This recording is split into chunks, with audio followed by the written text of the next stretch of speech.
Je, nina hatia kumfanya msichana niliyemnyanyasa kudhania kwamba ninaendelea vibaya maishani? Hapa ni habari za nyuma kidogo. Kila wakati nimekuwa mwembamba, na wakati nilipokuwa darasa la 4 na darasa la 5, nilikuwa katika kundi la wasichana waliokuwa watundu sana. Tulikuwa wembamba na warembo, au wavulana walitufanya tujione kama tu warembo. Tulikuwa maarufu sana kati ya wavulana. Hili lilitufanya kuwa wakatili sana. Tulikuwa wajeuri na tulidhania kwamba ulimwengu ulikuwa unatuzunguka sisi tu. Kulikuwa na msichana huyu, jina lake akiitwa Kristi, sio jina la kweli, ambaye alikuwa mmoja wa wasichana alikuwa mzito kidogo, na hatukuwa mzuri kwake. Tulikuwa tukimchokoza na kumtenga katika mambo ambayo tulikuwa tukifanya. Wavulana walijifanya kumpenda na kumchokoza na kumfanyia dhihaka, wakati aliposema kwamba pia yeye aliwapenda. Tulifanya maisha yake ya shule kuwa magumu sana. Hatimaye sote tulimaliza shule ya msingi, tukaenda shule ya upili, na mimi nikaenda kwa shule ya kibinafsi na katika programu tofauti. Kwa hiyo sikuwa pamoja na wale wasichana wengine tena. Kristi aliendelea katika shule ya upili pamoja nao, na sijasikia chochote kuwahusu tangu siku hiyo.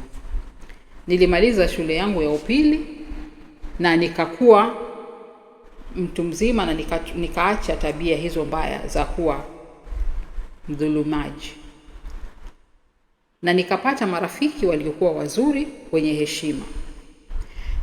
Nikapata shahada yangu ya chuo kikuu, na nikafungua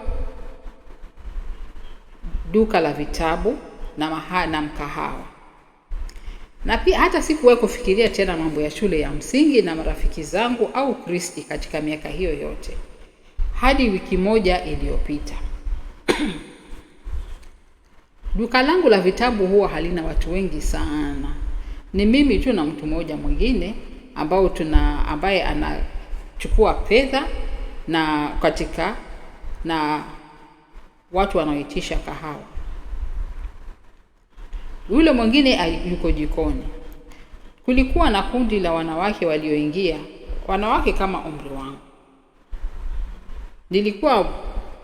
Niliongea nao kwa ukarimu, lakini mmoja wao alikuwa baridi sana na mjeuri tangu tu tulipoanza kuongea. Ikiwa ungefanya kazi katika huduma ya wateja, ni kawaida kulifutilia jambo hilo kando. Ninaonekana tu kama jinsi nilivyokuwa wakati ule nikiwa shule. Uso wangu haudabadilika kamwe, ingawaje nimekuwa mrefu.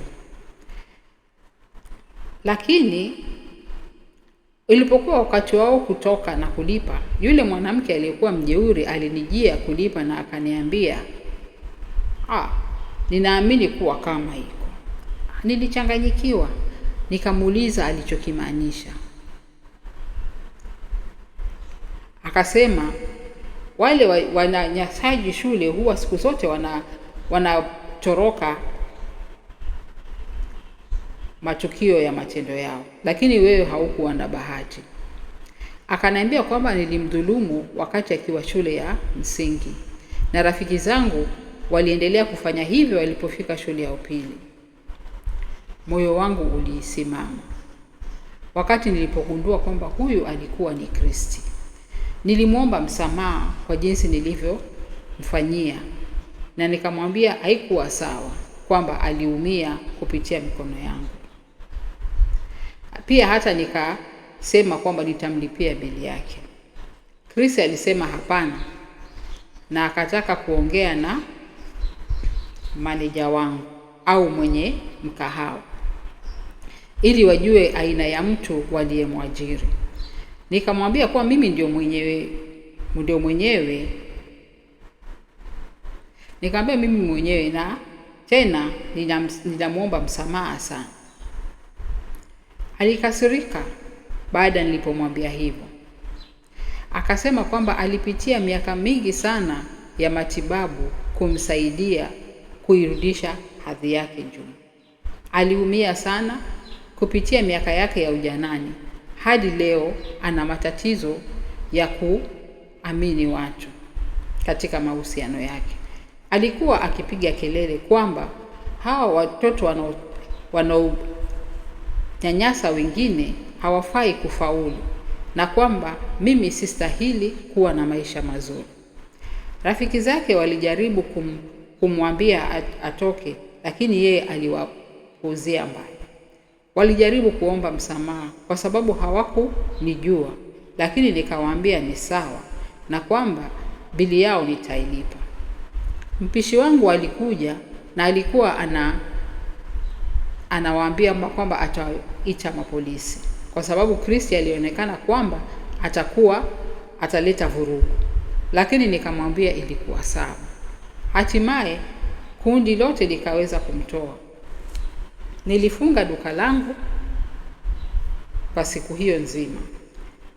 Nilikuwa ninatetemeka na sikuwa katika hali nzuri ya akili kuwa pale. Sasa nauliza, je, nina hatia kwa kukosa kumchukua mtu mwingine ajifanye kuwa maneja wangu na mwache Kristi afikirie kwamba nilikuwa nafanya vibaya maishani?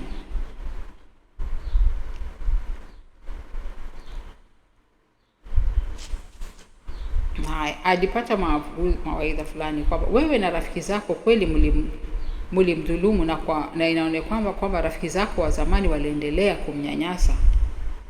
Ninafurahi kwamba unaelewa ulilofanya kwamba ni makosa, na pia haikuwa sawa kwamba watu walioharibu maisha yake wanafurahia maisha mazuri. Ninaelewa kwamba pia watu hubadilika. Ni aibu kwamba hafanyi vizuri. Yaani inasikitisha kwamba hafanyi vizuri hata baada ya kupitia matibabu. Hakuna ambalo unaweza kufanya sasa ili kuhisi huruma kwa nafasi yako uliyofanya katika maisha yake. Ninatamani kama tungeweza kuwapiga makofi wale wanyanyasaji wadogo na kuwaeleza kwamba waonyesha matokeo ya matendo yao wakati ya utu uzima. Inaweza ikaokoa watu wengi sana. Haukuwa na haja ya kudanganya kumfanya ahisi vizuri. Haukujua kwamba angekasirika na kufanya fujo kama alivyofanya.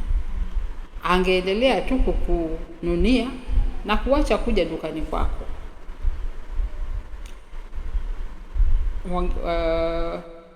Hola akasema, kwa jumla una hatia. Lakini ikiwa umewahi kunyanyaswa kupitia maisha yako ya shule, ungeelewa kwamba kumwona yule aliyokunyanyasa katika mahali pa chini na sasa anaishi maisha ya juu, ambaye sasa wewe unaishi maisha ya juu, inaweza kukufariji kidogo kwamba kama iko na kuwa imewapata. Nasema hili kama mtu ambaye amewahi kufanya kazi kama kashia, nikaosha choo na nikawa sava wa chai kwa wakati mmoja. Sio kazi nzuri, na pia inalipwa vibaya sana, na pia haina heshima kwa watu wengi. Tuwe wa kweli, sio kitu ambacho watu wengi wanatamani kufanya, lakini pia inafaa kuheshimiwa. Wale ambao wamedhulumiwa kama vile huyo mwenzenu mliyesoma naye shule, huwa wanafaa kujua kwamba yule angekuwekea matatizo katika kazi yako. Hiyo pia ilikuwa ni tabia ambayo sio nzuri kwake. Angefunga tu mdomo wake na kufikiria kwamba kila anachotaka, lakini alikuwa anakuja kutoka mahali pa uchungu ambapo alikuwa na hasira nyingi kuhusu yale mliyomtendea. Mwandishi akaendelea kusema, akasema, wengi wenu mmekuwa mkiniuliza huko kumnyanyasa kulikuwa kwa aina gani. Nitawaeleza kwa kweli. Hatukumpiga, lakini yote ilikuwa ni kumuita tu majina yasiyofaa, jinsi alivyokuwa mnene. Tungefanya darasa lazima kuvaa nguo rangi fulani kwa siku moja, na kila mmoja amwambie jambo tofauti. Kwa hiyo yeye peke yake ndiye angekuja na nguo iliyokuwa tofauti. Tungefanya makelele ya nguruwe wakati alipoongea, au kumpooza, na watoto wengine wangeingilia. Alilia. Ikiwa tungejua mvulana mmoja alimpenda, tungefanya ajifanye kwamba anampenda, kisha amfanye alie, kuonyesha jinsi walivyotupenda sisi. Alipokuwa anakimbia, tungejifanya kulikuwa na mtetemeko wa ardhi. Ninakumbuka mambo haya yote. Siyafurahii, na sikumbuki kuwa kama nilicheka, na hata si mawazo ya kufurahisha tena. Je, unaona kama huyu mwandishi alikuwa ana hatia kuacha kumwonyesha kwamba alikuwa hafanyi vizuri, ili angalau ajisikie vizuri wakati alikuja kununua vitabu pale dukani mwake? Weka maoni yako tujue.